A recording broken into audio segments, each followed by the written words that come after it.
Today our topic is physical quantities.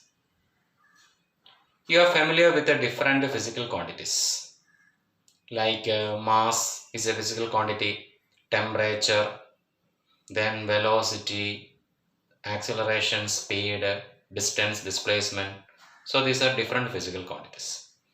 When we measure any physical quantity, that measurement has two parts. One is the magnitude of that measurement. It is expressed as a number, and second one is a unit. So every measurement will have a number or the magnitude along with a unit. So how can we represent a physical quantity?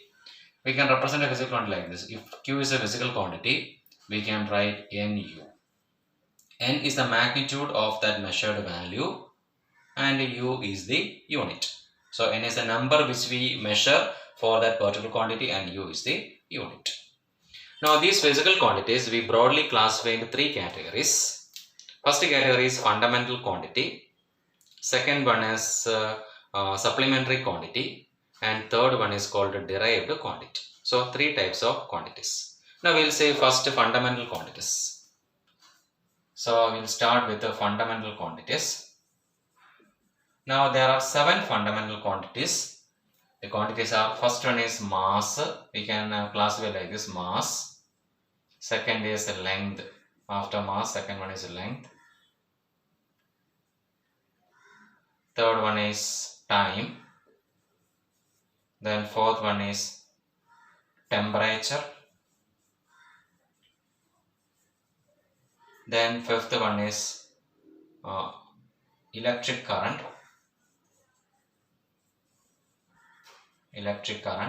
And sixth one is amount of substance.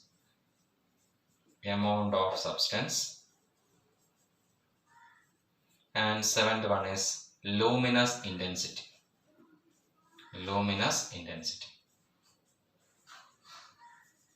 Okay, these are the fundamental quantities.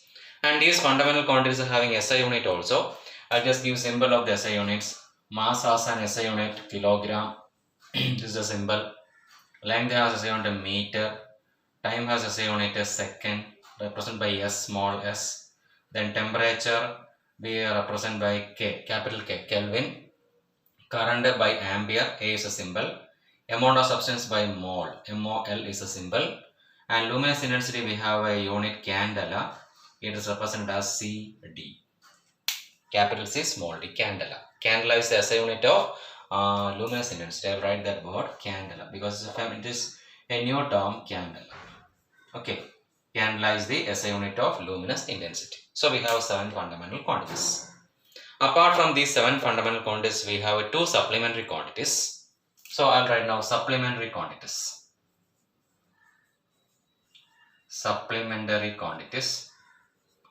There are two supplementary quantities. One is plane angle. Second one is solid angle. Plane angle has a unit radian represented by RAD. Solid angle has a unit steradian represented by SR. SR is a symbol. So these are the symbols of SI units. Plane angle has a unit radian. Solid angle has a unit steradian. Now what is plane angle? So in a plane surface, if you draw a circle is a two-dimensional figure. We can consider two radial lines are R. Here is an angle made. This is the arc length. I can mark AB. The arc length I can mark by a symbol DS. DS is the arc length. So what is the angle made inside this angle? We can mark as a d theta. D indicates small angle d theta, and the small arc length is ds. So we can express a d theta. The angle, this angle is called plane angle. D theta is called plane angle. D theta is equal to the arc length divided by the radius. So this is called the plane angle. So plane angle is made in two dimensions. Now what is solid angle? So it's actually a part of a circle. And three-dimensional form of circle is solid. So in the solid, in the form of a cone, we can have an angle called a solid angle. So it's a three-dimensional angle. So I'm drawing that solid angle alone. So I'm considering a cone. Actually, cone is a part of a sphere. So it's a three-dimensional form called a cone. Inside a cone, we can imagine an angle like this here. It's a three-dimensional form angle. This is the area of the flat face of the cone. This area I can mark as dA. The radius I can mark as r. Then inside the angle formed is called solid angle. Solid angle usually has a symbol d omega. And what's the equation? D omega is equal to dA divided by r square. So this is the equation for solid angle. And this is the equation for plane angle. So we have two angles, plane angle and solid angle. Plane angle has SI unit radian. So the SI unit is radian. And the short form of radian is RAD. And solid angle we have SI unit is steradian. And for steradian the symbol is SR for steradian. So these two are called supplementary quantities. Now we have third category called derived quantities. Derived quantities. So we have three types of quantities. Now we will see what are derived quantities. Derived quantity means those quantities which we can obtain from the fundamental quantities, either by multiplying fundamental quantities or by dividing fundamental quantities. They are called derived quantities. I'll give an example. I'm going to divide length by time. Length means it's a distance. So I'm going to divide length by time. Length by time. Length I can consider as a distance. So I am dividing distance by time. What is distance by time? You have learned about distance by time. It is called a speed. So speed is called a derived quantity. Okay.